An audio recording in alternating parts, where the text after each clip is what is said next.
tractor barely reaches it. My tractor wouldn't have a prayer of reaching that. So we're thankful to the family for letting me tag along in the manure spreading operation here today. This is the north pen that all the ewes and lambs were in. And I've piled all the manure up, of course. And I moved all these bunks out of the way so we can get in here. When I built this place, it wasn't exactly made for massive equipment like this, but just goes to show you, you never really know what the future holds. So this is well, I don't really know what to say. I'm not really up on JCB equipment. We're very thankful to be able to use this machine. I do know this is a JBS spreader, and they seem to be decent. They're Canadian made.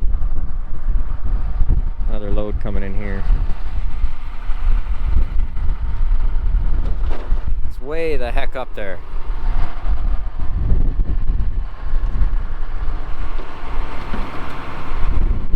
It's what model is this spreader?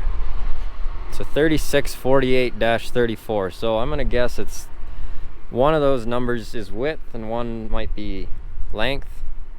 I don't know. I do have one complaint. Whoever built this ladder's like way up here. It'd be better to have a foldable ladder. This is rubber mounted, and I don't know, I'm like 5'8", and my foot's like straight out trying to get up there. This thing's made for Dutch people for sure, and then it's rubber, so it flipper floppers. Here, I'll show you.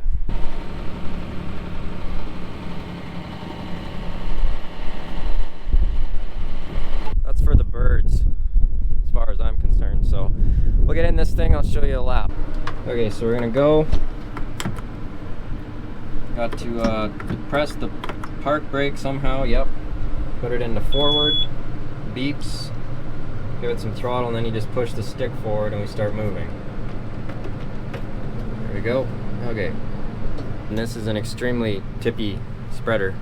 It's way up in the air, and when it's full of manure like that, it's a little terrifying, to be honest. So but the one thing that's nice is the rear axle steers. I don't know if you can see that, so that does follow it around a little bit better. I'll say one thing for sure, the open station 2550 I was driving in the other day, in the other video, this is much more comfortable than that. Although the sound system is good, radio can't pick up crap. We have a station about a half an hour from here, an FM station, it can barely get it. Somehow it still gets the Badangadang station in the city that's 2 hours away. I don't understand that, but the speakers are good. That's key. Can't have a tractor without good speakers. So here's my process here. We're pulling into the field. We are very heavy, so I just try to take it nice and easy. And I find the spot where I want to start spreading. In this case, we're going to make a nice gradual curve to the right on this beautiful green regrowth of silage. Now, I gotta think about this. Okay, pull the stick back. That puts it into neutral. PTO, I find if you start the PTO before over 1300 engine RPM, it will shear the pin. If you're below 1200, it will stall the tractor. Quality engineering. Start your PTO. Oh yeah, another complaint. This PTO, you should be able to bop it. No, or like twist and lock like a deer. No, press and hold. And that comes on. Watch your PTO start. And then open my end gate.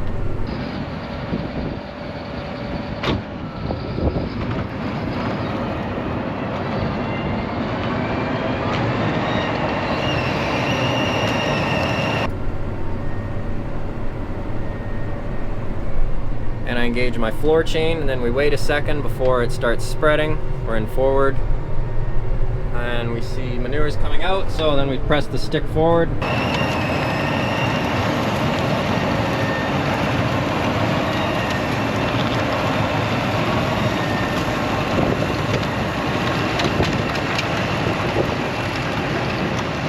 Determine how much manure is left, how much field is left.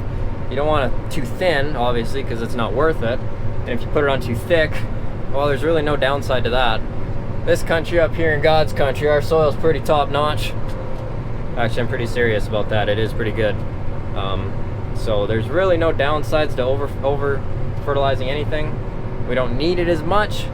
And if you do over fertilize it and we get a good growing season, then all the silage is gonna go flat. What I'm planting here will be the silage that goes to feed the sheep. It's important that you monitor how much manure is left in the pen. In this case, I'd say there's 3 more loads. Got a little bit of an area here. I know how fast I need to go to spread it evenly. And then you run your floor chain. That determines how fast it spreads. You go too fast, powers the tractor out, or it starts breaking things. That's always nice.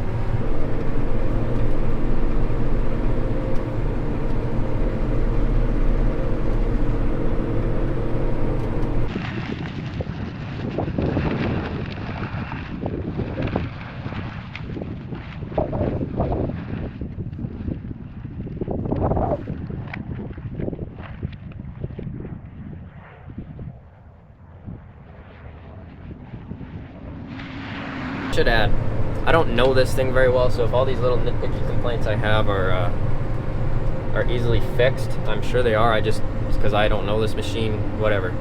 I don't like all these buttons. Look at these buttons. Buttons for everything. Monitored buttons. Buttons on buttons. All these buttons. You know what my tractor has? 2 gear shifts and a PTO knob and a throttle. No buttons. Works good. As I was saying, changing the flow here. You have to select the valve you want and then tap the percentage of speed, because the transmission runs on percentage of speed too. There's no actual measurement. And then type in your percentage and then hit accept, then it adjusts. On the Deere, you can just tap the button and turn a dial. I do like that better. And we're empty, so we're gonna throttle down. And then the best thing you do is just go fast as you can. So just watch the percentage climb. We are up to 40% hyperdrive. And this is where this tractor shines. We are hauling.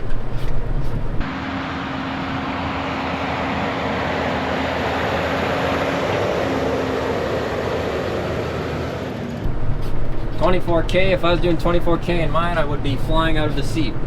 This thing is as smooth as butter. It's like driving a big floater. And the way the transmission reacts is very smooth. You just pull this back however speed you want. Watch your RPMs as well. Climb up this hill. It has not near enough weight for this spreader, which is not a tractor problem. It's more of an overloaded problem. Because we have been spinning out most of the day, and it doesn't have a lot of bottom end. I've kind of learned that you really have to rev it out to make any power, and that, I guess, is, I don't know what size engine in it. I don't even know who makes the engine that's in it. But we're trying our best here, so.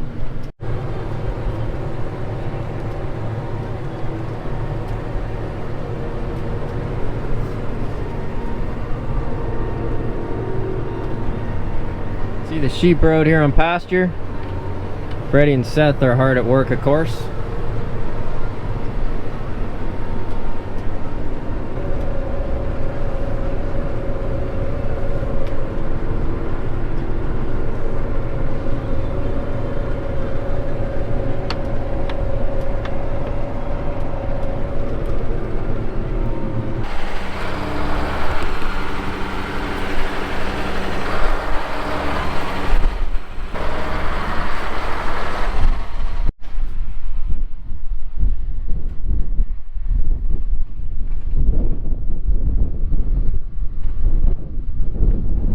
Lambs are growing, getting there.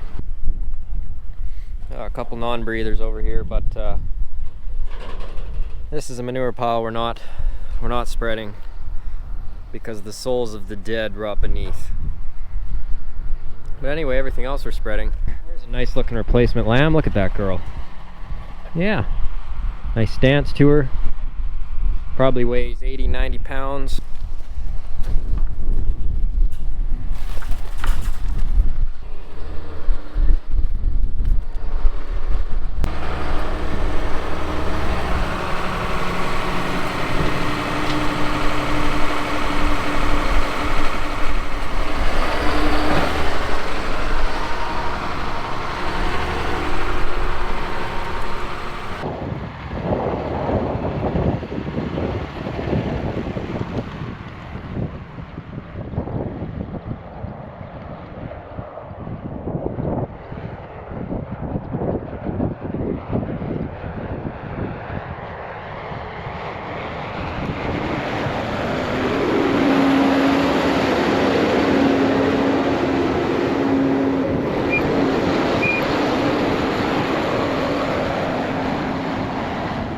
we're down at the lower field now where the ewes were all winter with the long bunk line. Got quite a pile of manure here. We're trying to get this done before the sun goes down because I can't see the beaters. I can't see the beaters in any way, but I really can't see if manure's coming out after the sun goes down and it's dark, and that then if something plugs or something breaks, you can't actually see what happens till it does all kinds of damage.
If you watch any of my other fencing videos, I've talked about these. These are wire holders that nail into posts.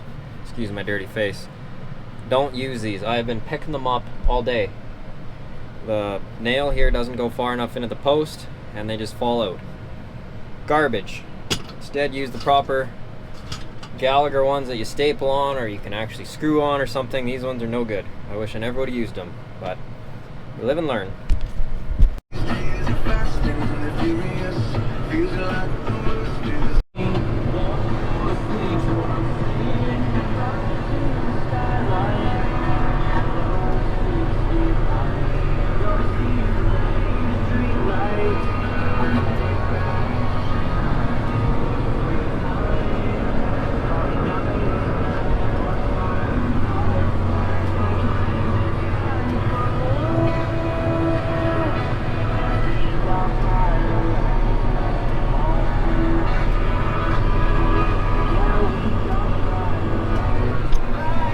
Guess my job is pretty good.